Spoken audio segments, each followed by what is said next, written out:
O Fantástico está de volta para investigar um tsunami, uma onda gigante que atingiu a costa do nordeste do Brasil. Aconteceu no século XVIII e foi descrito em cartas preservadas no arquivo em Portugal. A enchente do terremoto entrou pela terra dentro, coisa de uma légua, e levou algumas casas e falta um rapaz e uma mulher.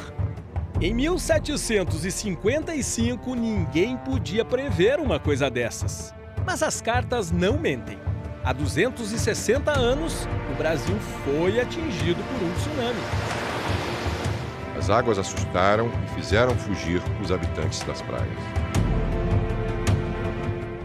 Esses são trechos de cartas que autoridades do Brasil enviaram a Portugal no século XVIII. Elas foram pesquisadas pelo professor José Alberto Veloso, um dos maiores especialistas em terremotos e tsunamis do mundo. Os documentos originais estão no Arquivo Histórico Ultramarino de Lisboa, cidade que foi arrasada por um terremoto e um tsunami no dia 1º de novembro de 1755. Estima-se que 30 mil pessoas morreram. O terremoto propiciou um incêndio que durou 6 dias em Lisboa, certo? E depois veio um maremoto, certo? Destruindo mais coisa ainda.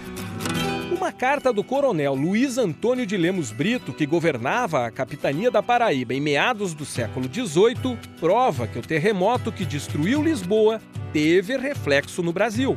Parece, sem dúvida, que essa parte da terra se abalou quando tremeu a outra. O professor Veloso fez cálculos, visitou Lisboa e pesquisou documentos antigos para reconstruir o que aconteceu em Portugal e no Brasil naquele distante 1º de novembro. O resultado virou um livro. Essas cartas são decisivas para essa pesquisa. Sim.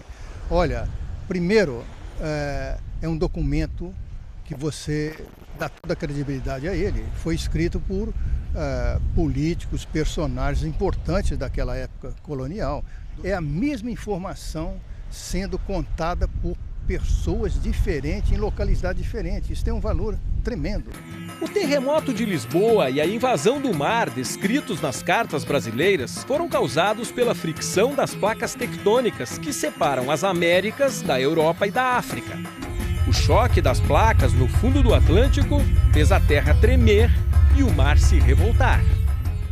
Mais ou menos como aconteceu no Oceano Índico em 2004 e no Japão em 2011. Em 1755, ondas gigantescas atravessaram o Atlântico a 800 km por hora e atingiram as Américas. O Departamento de Geologia da Universidade Federal de Pernambuco tem uma coleção de fósseis que provam que o Brasil já teve até vulcão. Peixes e outros animais foram soterrados vivos de uma hora para outra, por mares de lava, argila, areia. E acabaram petrificados há milhares de anos. Terremotos de pequena proporção e de baixo poder destrutivo até hoje são comuns no interior pernambucano e em outras partes do Brasil. Mas um tsunami há menos de 3 séculos? Não fossem as cartas, talvez os brasileiros jamais viessem a saber disso. As cartas não falam sobre o tamanho das ondas, mas pelos relatos, o professor Veloso conseguiu fazer uma estimativa. Se a água entrou 1 légua terra adentro, coisa de 5 ou 6 quilômetros, as ondas gigantes podem ter chegado à costa brasileira com alturas que variaram de 2 a 6 metros. Vem uma onda atrás, vem outra, vem aquele pacote, vai empurrando tudo isso e fica parecendo uma enchente que não tem fim, certo? E vai embora. A carta de um oficial português que estava no Brasil nos dias do tsunami revela que Tamandaré, 130 quilômetros ao sul de Recife, foi uma das áreas mais atingidas. 2 pessoas teriam morrido. O Atlântico fica lá, a mais de 100 metros do Forte Santo Inácio de Loyola, um dos mais importantes sobreviventes do tsunami. Quando o mar ultrapassou seus limites, a água só encontrou resistência naquelas paredes ali, que tem 5 metros de altura. O forte aguentou firme e quem estava lá dentro escapou. Mas aqui fora, segundo os relatos da época, as frágeis construções da cidade de Tamandaré não tiveram a mesma sorte. Difícil acreditar que essas águas calminhas, com ondinhas de nada e que tanto encantam os banhistas, de um minuto para o outro se tornaram arrasadoras. Não, nunca tinha escutado falar que tenha acontecido já aqui na cidade de Tamandaré. E a gente ouve que aqui não existe isso, né? Mas existiu e foi testemunhado pelas velhas igrejas de Salvador, capital da Bahia, principalmente as que ficam mais perto do mar. Esta, construída em 1741 na Praia da Boa Viagem, por pouco não foi alagada.